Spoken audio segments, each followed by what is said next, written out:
उस समय कौन सा था जब राजा परीक्षित जब राजा बने और राजा बन करके आगे क्या हुआ, कौन सा युग चल रहा था। अगर आप ऐसे न समझो तो बिल्कुल विस्तार से ऐसे समझो। कैसे?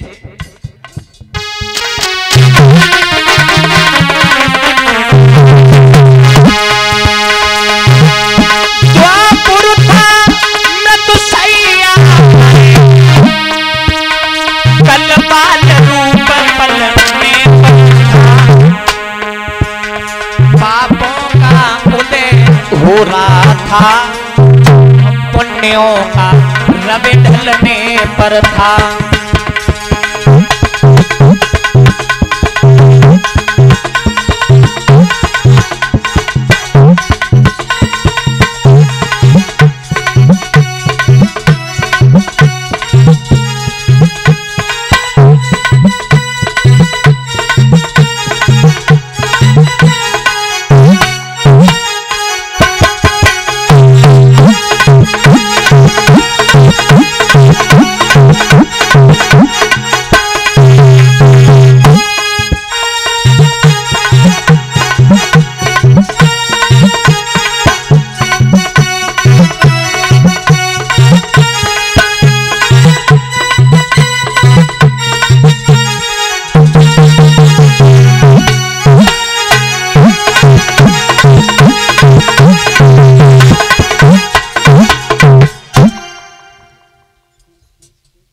आप अगर ऐसे समझो तो ठीक है। अगर उदाहरण के तौर पर अगर मान लीजिए ऐसे समझो कि द्वापर था मृतशैया पर, कल बाल रूप पलने पर था, पापों का उदय हो रहा था, पुण्यों का रवि ढलने पर था। उस समय राजा परीक्षित राजा बने, और जब राजा परीक्षित जब राजा बने तो राजाओं का देखो स्वभाव होता है शिकार खेलना। जैसे किसी की आयु दी है 100 वर्ष और 199 तो हो गई, और 100 आने पे राजा परीक्षित बने। जैसे द्वापर चल रहा था, द्वापर की कहानी खत्म होने वाली थी, पूरी आयु व्यतीत होने वाली थी, उसके बीच में कलयुग आ रहा था और द्वापर का अंत हो रहा था। तब राजा परीक्षित राजा बने। राजा जब परीक्षित राजा बने हैं तो घोड़े पर सवार होकर के शिकार खेलने के लिए चले। अगर घर से कोई प्राणी बाहर निकलते समय घर से कदम अगर दे, माँ बाप अगर इष्ट भगवान को याद करके जो प्राणी चलता है तो 100% उसका काम संपूर्ण होता है। ये भागवत की मान्यता है।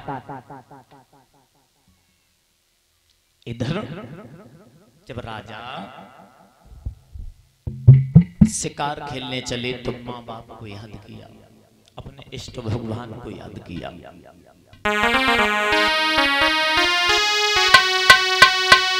कि सुमिरी श्री गणेश शारदा से समय समनायो,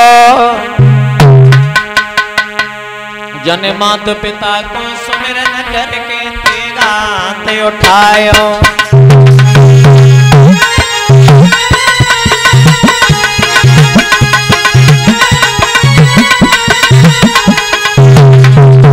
भैया घोड़ा पे वही सवार सुनो सरदार न देर लगाए,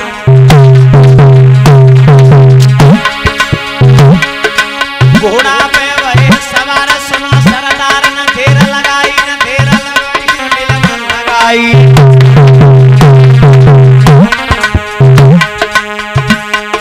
जंगल के बीच में राजा गौए आई,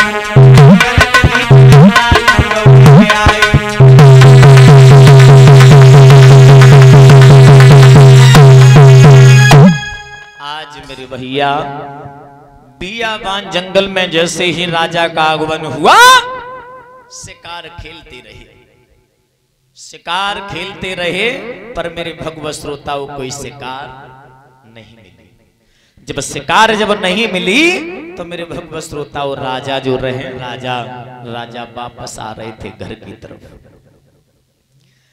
घर की तरफ जैसे ही राजा आ रहे थे तो मेरे भगवत श्रोताओं एक दुखिया गाय जो रहे वो रमाती हुई परीक्षित महाराज की तरफ आ रही थी।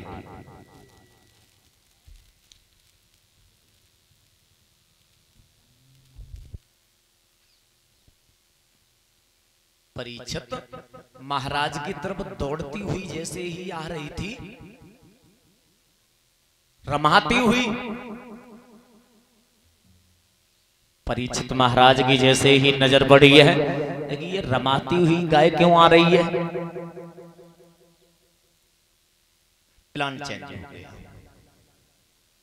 अब इनको ही देखना है। हुआ क्या?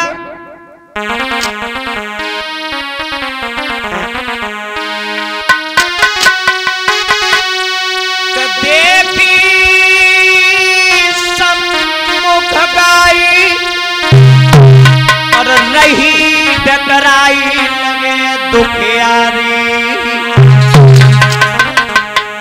खेलत हते शिकार रे ने नजरे पसारी।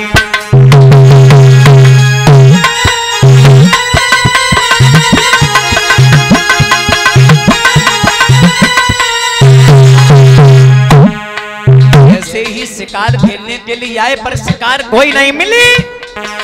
हुआ क्या? देवी सम्मुख गाय, देवी सम्मुख गाय रही टकराए लगे दुखियारी, लगे दुखियारी। खेलत हते शिकार रे जब उन्होंने नजर पसारी, शिकार रे जब उन्होंने नजर पसारी।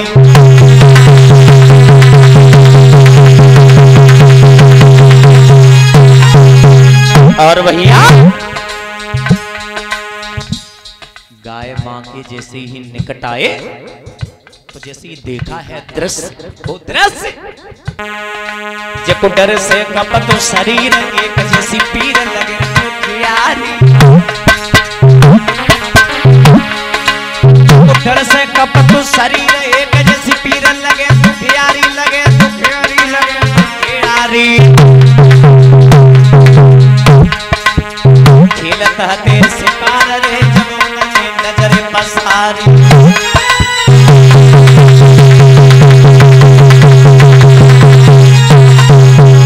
मेरे भैया रमाती हुई गाय को जैसे ही राजा परीक्षित ने देखा तो गाय के पास में आ गए, जवाब दिया क्यों रमा रही हो? और गाय ने जैसे ही परीक्षित को आता हुआ देखा, मन में जवाब दिया अब तो हमारी सहायता हो जाएगी। मन में सोचा अब तो सहायता हो जाएगी, तो परीक्षित से कहा है कि कौन है आज मेरी लाज बचाने आए?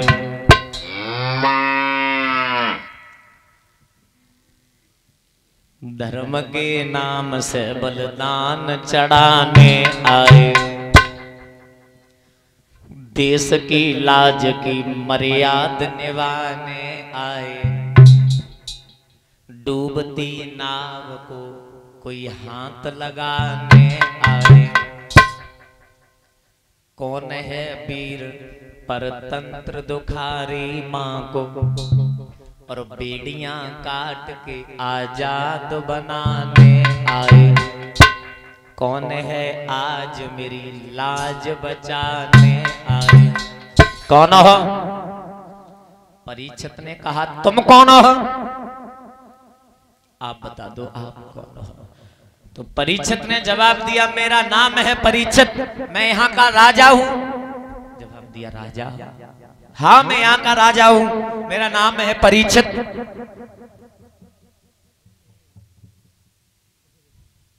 जवाब दिया सुनो, जो मुझे गाय के रूप में देख रहे हो मैं गाय नहीं हूं, फिर कौन हो? मैं धरती मां हूं।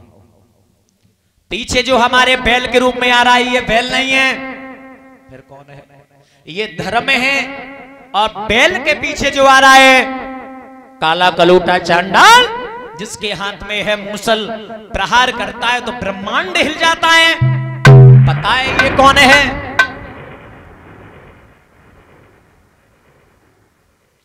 ये कौन है? जवाब दिया यही तो कलयुग है, ये आ रहा है, इसका नाम है कलयुग। बैल के रूप में है ये धर्म है, और मुझे गाय के रूप में देख रहे हो मैं धरती मां हूं। जवाब दिया जा कहां रही हो? धरती मां ने कहा अब मैं चली जा रही हूं, जहां भी स्थान मिलेगा तहीं मैं ठहर जाऊं। मतलब ये है 3 युग बीत गए हैं, सतयुग, त्रेता, द्वापर, मुझे कष्ट नहीं होगा। मतलब हमारा ये है, हमारे ऊपर कितना भी भार बढ़ जाए मैं कभी दबती नहीं हूं, और दबती कब हूं? पापियों का भार हम पे सहा नहीं जाता है। ये बात है। कौन है पापी? जवाब दिया ये बेटा आगे पीछे। ये कौन है? ये कलयुग है। ये कलयुग, ये पापी है, वो कैसे? तब धर्म आगे बढ़ गए। जवाब दिया इसके बारे में तो हम बताएंगे, ये कैसे पापी हुआ, कैसे हुआ। तब कलयुग के बारे में धर्म ने परीक्षित से कहा है। राजन सुनो ना मेरी बात। अरे पाप हुई कलयुग में,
सज्जन भूखे फिरे दुष्ट घर मौज उड़ावे रे, जहाँ बिटियां घूमे कुआरी सगे माता को पुत्र सतावे कारी में भरा थाली।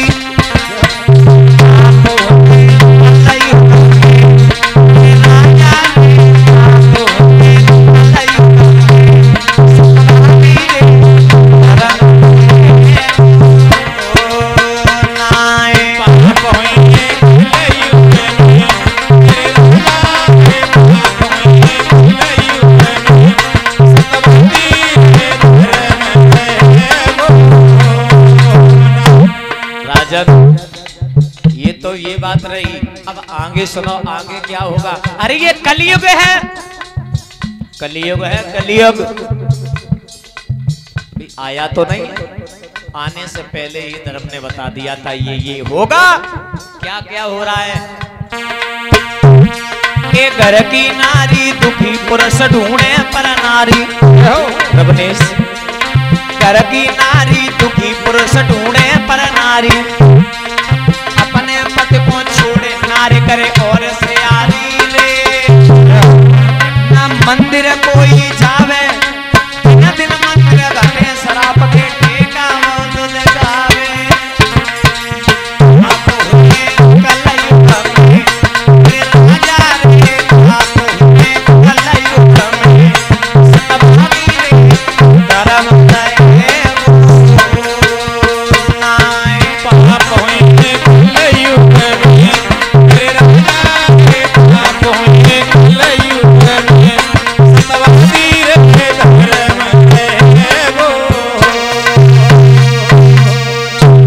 जवाब दिया, महाराज धर्म रहेगो नाय पाप सबके दिल छावे, और सज्जन भूखे फिरे दुष्ट घर मौज उड़ावे। जहां बिटियां घूमे कुआरी, और सगे माता को पुत्र सतावे गारी देने वाले। पुत्र की बहू गाली देगी, पुत्र कुछ कह नहीं पाएगा। बेटा की पत्नी मां को सताएगी, बेटा सुनता रहेगा इस कलयुग में, पर अपनी पत्नी से कुछ कह नहीं पाएगा। और आप सुनो, घर की नारी दुखी पुरुष ढूंढे पर नारी। याद रखना, शब्दों पर ध्यान देना।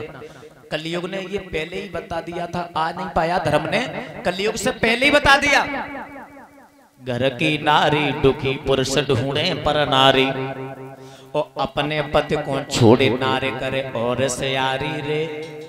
न मंदिर कोई जावे, दिन दिन मंदिर घटे शराब के ठेका। खैर यहाँ तो कोई जानता भी नहीं है शराब होती क्या है, और अच्छी बात है नहीं जानते हैं। मुझे विश्वास है, क्योंकि आप लोग सज्जन महान पुरुष हैं, और महान पुरुष वही होता कर्मों से महान पुरुष बनता है। महान पुरुष वैसे नहीं, कर्मों से महान पुरुष बनता है। कर्म प्रधान विश्व रच राखा, केवल कर्म की पूजा होती है। अब मैं यहाँ बैठा हूं, मेरा कर्म है, मैं कर्म कर रहा हूं। कहते हैं कर्म चाहे तो पूजा हो जाए, और कर्म चाहे तो चौने पे, मतलब है ना। तो वो जमाना है, कलयुग आया नहीं था, तासे पहले ही राजा परीक्षित से धर्म ने बता दिया था ये कलयुग में होगा। अब कलयुग का प्रकोप आपको दिखाएं, आपके यही गांव केल्ठा में प्रमाण दे रहा हूं मैं। आप ये मन समझना कि हमारे गांव की बात पकड़ ली। अब हाथ खड़ा करो कि सुबह स्नान ध्यान करने के बाद में कौन कौन मंदिर जाता है। बहनें, माताएं, भैया, बुजुर्ग, हाथ खड़ा करो। अच्छा जब बताओ, गांव में मंदिर है, सबके घर में पूजा होती होगी, पूजा तो सबके घर में होती होगी, तो मंदिर नहीं जा पाते। खैर कोई बात नहीं, दूर था भैया 10-20 किलोमीटर।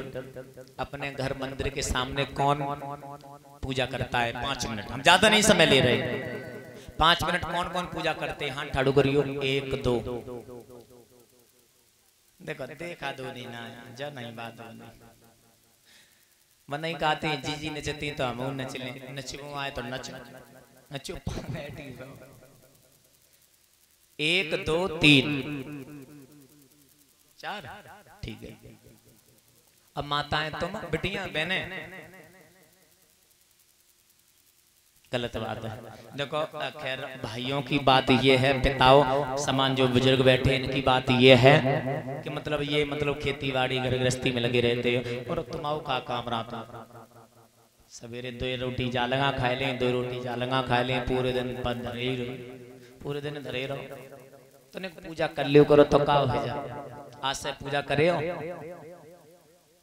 माता, और आज तो सभी व्रत है माता है। आयु कौन सो त्योहार, कौन सी चौथ सो है, हाँ करवा चौथ, ताई से पंडाल खा लिया। कम लोग माताएं कम आई हैं, व्रत सही बात है, भूखी प्यासी हुई है, बैठो नहीं है। खैर कोई बात ना, कछु तो आई। देखो बात जो है, करवा चौथ में माता आपके लिए मैं बता रहा हूं, करवा चौथ माताएं किस लिए व्रत रखती हैं पता? अपने पति की लंबी आयु के, याद रखिए। पर लेकिन जब बात नहीं है माताओं, आपको सीख दे रहा हूं मैं, आपको सीख दे रहा हूं। साल भरे में 1 दिन व्रत रहती हो, पानी तक नहीं पीती हो। मैं माताओं से कहना चाहूंगा, तुम व्रत रहो या मत रहो, मैं नहीं कहते पति के लिए व्रत रहो, व्रत रहो या मत रहो, व्रत रहना, व्रत से 4 गुने शब्द होते हैं, प्यार से मीठे शब्द अगर पति से तुम बोलती रहोगी तो उतने ही आय बढ़ती रहेगी। याद रखना, प्रेम से अगर पति से बोलती रहोगी, प्रेम अगर आप पति पत्नी में चलता रहेगा तो पति और पत्नी की आय वैसे ही लंबी हो जाएगी। क्योंकि जहाँ जिस घर में कलह होती है, पति पत्नी में कलह होती है, वो आय बढ़ती नहीं है, वो कम होती है। याद रखना। बोलो गोविंद भगवान की। और जे भैया 51 मुद्राओं से हमारा सम्मान कर रहे सुमित यादव, डोले भाई, मैं आरती के समय में सुनाऊंगा, सुनाएंगे आरती के समय। याद रखना मेरे भगवत श्रोताओं, वहीं ध्यान दें जहां प्रसंग चल रहा था। याद रखना, कलयुग के बारे में जैसे ही बातें बताई, कलयुग के बारे में